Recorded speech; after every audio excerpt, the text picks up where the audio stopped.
অন্যায়ভাবে হুমকি দিবেন না, ভয় দেখাবেন না। যদি সাহস থাকে শফিকুল ইসলাম মাসুদকে প্রথম টার্গেট করেন, তাহলে বুঝবো যে আপনি সাহস নিয়ে সত্যের পক্ষে আছেন।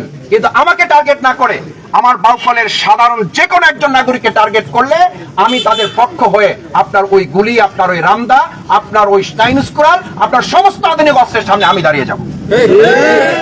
কিন্তু আমি আপনাদেরকে একটা অনুরোধ করতে চাই, আপনারা অন্যায়ের কাছে মাথা নত করবেন না। অন্যায় যে সহে আর অন্যায় যে করে সমান অপরাধী। আমরা এই অপরাধ করতে চাই কেউ?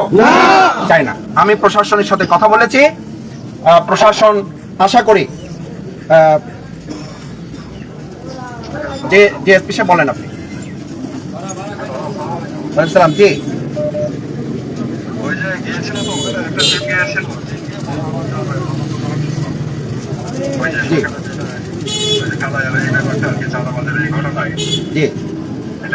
একটা টিম অলরেডি গিয়েছিল, পরবর্তীতে আবার হচ্ছে একটা ঘটনা ঘটেছিল, ওখানে গিয়েছিল, আর এটার তদন্ত চলমান আছে, এটার ব্যবস্থা নেওয়া হবে কালায়ের এই ঘটনায়।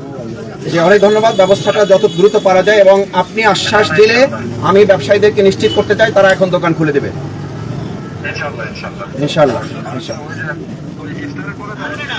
জি, সম্মানিত ব্যবসায়ী বৃন্দ, এসপি সার্কেল ফোন করেছিলেন, আপনারা কথা শুনেছেন, উনি নিশ্চয়তা দিয়েছেন। আপনারা এখন আমার সামনেই, আমি আপনাদেরকে অনুরোধ করতে চাই, আমার যদি এখানে দাঁড়িয়ে থাকতে আমি দাঁড়িয়ে থাকবো, আপনারা দোকান খুলবেন এবং নিশ্চিন্তে নিরাপদে আল্লাহর পর ভরসা করে আপনারা ব্যবসা পরিচালনা করবেন, চাঁদা মুক্ত। আমরা এক আল্লাহ ছাড়া কাউকে ভয় করি না, সুতরাং আমাদেরকে যেন কেউ ভয় না দেখায়। আর এখন রমজান মাস, আমরা সংযম অবলম্বন করতে চাই। চাঁদার চেয়ে ভিক্ষা উত্তম। যদি কারো টাকার অভাব পড়ে আপনি ভিক্ষা করেন, কিন্তু চাঁদা আদায় করেন না, এটা হারাম। এই হারাম কাজের সাথে কেউ সম্পৃক্ত থেকে জীবনে ভালো কিছু করতে পারবেন না।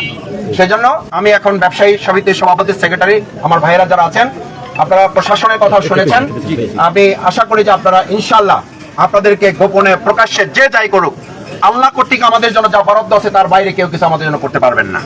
সুতরাং আপনারা আল্লাহর উপর ভরসা রাখবেন। হিন্দু ধর্মাবলম্বী যারা আছেন, আপনারাও তো আপনাদের একটা শক্তিতে বিশ্বাস করেন, সুতরাং আপনারা হিন্দু ধর্মাবলম্বী যারা আছেন তাদের সাথে আমরা আছি। বাউফলকে শান্ত, নিরাপদ, নিশ্চিত একটা চাঁদাবাজ, মাদক, অশ্লীলতা, ব্যাহাপনা, দুর্নীতিমুক্ত বাউফল না করা পর্যন্ত ইনসাফের লড়াই চলবে। সবাইকে ধন্যবাদ। আপনারা এখন দোকান খুলে দেবেন।